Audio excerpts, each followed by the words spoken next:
Grr, I've seen you've grown up, anime. Why, yes, I'm a Monster King now. Oh, but you're not a monster art. Well, no, not yet, but that's... Oh, no one cares. No views. Guess we'll have to wait until next month. Get ready. No scream this time.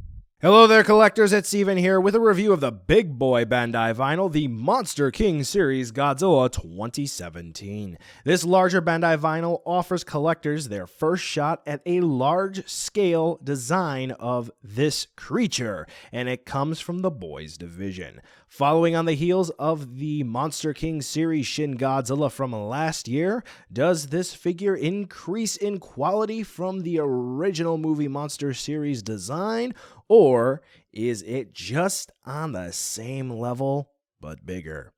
Automated script begin. Let's take a look to see whether or not it's worth adding into your collection. Since it's a Bandai vinyl and people like to look at the tags, which this doesn't have, let's look at the box. It's like the previous Monster King series figures, but different in design.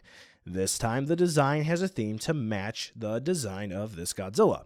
On the back, we have promo pics of Kiryu, whatever you're going to say, and comment down below, and you're going to rip me a new one for, and Shin Godzilla. Perhaps just to let people know that they are available on the market in some way, shape, or form, or maybe this is an announcement for a reissue for movie hype. I don't know. But anyway, he's held in the box with zip ties which are visible on the bottom, so there's that. Now, here's the thing. These zip ties hold the figure in tight. Look at those imprints from the figure on the box. Yeah, not good there. So now the actual figure. There's a lot unchanged from the 6-inch movie monster series. Obviously, the tail is different. It's posed upwards instead of just flat out. More on that later. But the sculpt detailing, it's roughly the same, I feel. Sure, there are some differences, like little more details in the cracks and the folds and this and that and here and there, and one more reason that I can say that.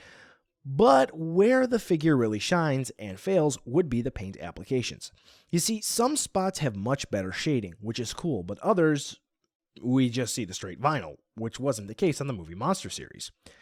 Let's take a closer look. The head details are the same. Realistically speaking, not much to say here because it looks just like the movie Monster Series one, so yay, they can keep the design consistent. But look up here at the shoulders. You can see that on the vinyl, it transitions from darker paint on the top portion here on the neck down to none. Just the bland vinyl. And speaking of the vinyl, the whole figure is made of a harder, thicker vinyl, except for a spot on the dorsal plates. On this section here and further down on the figure, there's no glitter either. Completely devoid of any paint application. What? Yeah, here's a picture of the thighs as well.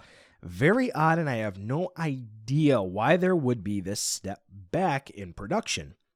Yeah, it's kind of the opposite of the Shin Godzilla Monster King series figure here. Instead of an increase of quality in some spots, they decreased. However, moving towards the forearms, the paint and glitter begin to intensify, almost as if getting deeper into space. Yeah, pretty good with imagery, huh? How about that? Anyway, the aspect of the gradient and the fading and the shading and all that good stuff on the Monster King series is much better than it is on the movie Monster series, where the whole entire figure was painted with little variation. I guess that's a good thing, but it can be drastic in some spots, like I've said. What's a bit more drastic, however, would be the dorsal plates. The ones molded on the body all the way up to where the tail connects. Yeah, just the color of the vinyl. However, the star of the show here would be the dorsal plates and the center section. They have nice metallic paint, and I gotta say, they're great. They're also made of a very soft, squishy vinyl. Yes, the detailing is good, but this is something just to maybe keep in mind when it comes to moving this figure around or what it may or may not be resting up against. Now let's take a look at the tail, which is pointed upwards. Personally, I'm cool with it. I dig it. However, some seasoned collectors have stated their distaste for the upright tail, citing decades-old figures from Bandai, which came in a box, and they were disassembled. While I agree, maybe that could have been done, I really don't see an issue here. Godzilla is always swinging his tail around, and it's in all sorts of poses, so really, that's fine. Anyway, some quality control issues like excess vinyl on one of the teeth and one paint splotch on the tail. Yeah, but he does look good. But in general, I feel like they could have gone a little further with the paint applications on this guy.